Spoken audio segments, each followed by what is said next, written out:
হাজার হাজার বছর আগে যখন পৃথিবীর এক প্রান্তে সভ্যতার আলো জ্বলে উঠছে, ঠিক তখনই আমেরিকার বিস্তীর্ণ ভূমিতে জন্ম নিচ্ছিল এমন কিছু সভ্যতা যাদের ইতিহাস আজও মানুষকে বিস্মিত করে। ঘন জঙ্গল, উঁচু পাহাড়, অজানা মরুভূমি আর মেঘে ঢাকা উপত্যকার মাঝে তারা গড়ে তুলেছিল শহর, মন্দির আর পিরামিড। এই মানুষগুলো শুধু পাথর আর ইট দিয়ে সভ্যতা বানায়নি, তারা তৈরি করেছিল এক আত্মিক জগৎ যেখানে দেবতা, আত্মা, মানুষ আর রহস্যময় প্রাণী সবাই একই গল্পের অংশ।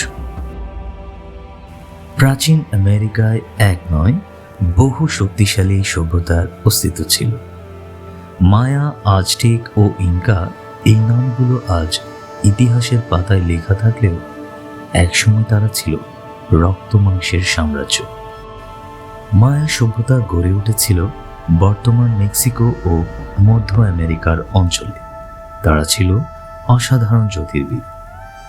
তারা জানত সূর্য কখন উঠবে, চাঁদ কখন অন্ধকার হবে, এমনকি ভবিষ্যৎ সময় গণনার জন্য তারা বানিয়েছিল অত্যন্ত নির্ভুল এক ক্যালেন্ডার। গণিতে শূন্যের ব্যবহার, বিশাল পিরামিড নির্মাণ আর জটিল ধর্মীয় আচার সবই ছিল তাদের দৈনন্দিন জীবনের অংশ। অন্যদিকে আজটেকরা ছিল ভয়ঙ্কর যোদ্ধা জাতি। তাদের রাজধানী তেনোচতিতলান ছিল একটি দ্বীপের উপর গড়ে ওঠা শহর, যা তৎকালীন ইউরোপের অনেক শহরের চেয়েও উন্নত ছিল। আজটেকরা বিশ্বাস করত সূর্যকে প্রতিদিন শক্তি যোগাতে হয়, আর সেই শক্তি আসে মানুষের রক্ত থেকে। তাই যুদ্ধ তাদের কাছে শুধু রাজ্য দখলের মাধ্যম নয়, ছিল ধর্মীয় দায়িত্ব। তারা বিশেষ ধরনের যুদ্ধ করত, যাকে বলা হতো ফ্লাওয়ার ওয়ার। এই যুদ্ধে শত্রুকে হত্যা নয়, বরং জীবিত বন্দী করাই ছিল মূল লক্ষ্য, কারণ সেই বন্দীদের দেবতার উদ্দেশ্যে বলি দেয়া হতো। দক্ষিণ আমেরিকার আন্দিজ পাহাড়ে গড়ে ওঠে ইনকা সভ্যতা। তারা পাহাড় কেটে রাস্তা বানিয়েছিল, ঝুলন্ত সেতু তৈরি করেছিল, এমনকি আধুনিক যন্ত্র ছাড়াই বিশাল পাথরের শহর নির্মাণ করেছিল। মাচু পিচু আজও মানুষের কাছে এক রহস্য। ইনকাদের কোনো লিখিত ভাষা ছিল না, তবু তারা পুরো সাম্রাজ্য শাসন করত শৃঙ্খলা আর সংগঠনের মাধ্যমে। তাদের বিশ্বাস ছিল সূর্যই তাদের পূর্বপুরুষ আর সম্রাট সূর্যের সন্তান। এই সভ্যতাগুলোর জীবনে যুদ্ধ ছিল অবিচ্ছেদ্য অংশ। যুদ্ধ মানে শুধু ক্ষমতার লড়াই না, ছিল দেবতাদের সন্তুষ্ট করার উপায়। যোদ্ধারা বিশ্বাস করত যুদ্ধে নামার সময় তারা শুধু মানুষ নয়, তারা কোনো পশু আত্মার শক্তি ধারণ করে। বিশেষ করে জাগুয়ার ছিল অত্যন্ত পবিত্র। জাগুয়ার ছিল অন্ধকার, শক্তি আর পাতালের প্রতীক। অনেক যোদ্ধা মনে করত মৃত্যুর পর তারা জাগুয়ারের রূপ নিয়ে আত্মিক জগতে প্রবেশ করবে। প্রাচীন আমেরিকার মানুষদের বিশ্বাসের জগৎ ছিল গভীর ও রহস্যময়। তারা ভাবত এই পৃথিবীর পাশাপাশি আরেকটি অদৃশ্য জগৎ আছে, যেখানে আত্মারা বাস করে। মায়ারা বিশ্বাস করত মৃত্যুর পর আত্মা যায় জিবালবা নামের এক পাতাল জগতে, যেখানে নানা পরীক্ষার মধ্য দিয়ে যেতে হয়। ইনকারা মনে করত পাহাড় জীবিত, নদীও জীবিত, এমনকি বাতাসেও আত্মা আছে।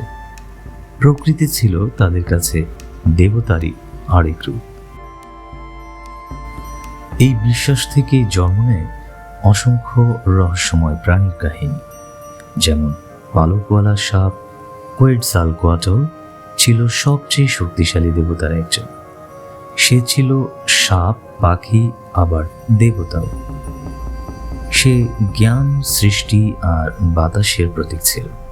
অনেক গল্পে বলা হয় সে একদিন সমুদ্র পেরিয়ে চলে যায়, কিন্তু আবার ফিরে আসার প্রতিশ্রুতি দেয়। এই বিশ্বাসই পরে আজটেকদের জন্য বিপদের কারণ হয়, কারণ তারা স্প্যানিশদের দেবতা ভেবে ভুল করেছিল। প্রাচীন চিত্রকর্ম ও পাথরের খোদাইয়ে দেখা যায় অদ্ভুত সব প্রাণী, মানুষের শরীর, পশুর মুখ, ডানা ও শিংওয়ালা অবয়ব। এগুলো কি শুধুই কল্পনা, নাকি তাদের বিশ্বাস করা কোনো আত্মিক সত্তার প্রতিচ্ছবি? ইতিহাস আজও এর স্পষ্ট উত্তর দিতে পারেনি। 1600 শতকে ইউরোপীয়দের আগমনে এই সভ্যতাগুলোর ভাগ্য বদলে যায়। বন্দুক, রোগ আর জোরপূর্বক ধর্ম পরিবর্তনের ফলে কয়েক দশকের মধ্যেই ভেঙে পড়ে হাজার বছরের সভ্যতা। শহর ধ্বংস হয়, মন্দির ভেঙে যায়, মানুষ হারিয়ে যায় ইতিহাসের অন্ধকারে। কিন্তু তাদের বিশ্বাস, গল্প আর আত্মিক জগৎ পুরোপুরি মুছে যায়নি।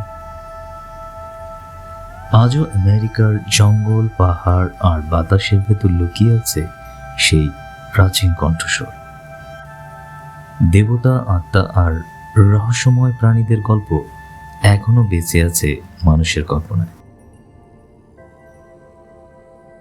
প্রাচীন আমেরিকা শুধু একটি হারিয়ে যাওয়া সভ্যতা না, এটি ছিল এক জীবন্ত জগৎ, যেখানে মানুষ কখনো একা ছিল না, কারণ তাদের চারপাশে সবসময় ছিল দেবতা আর আত্মাদের উপস্থিতি।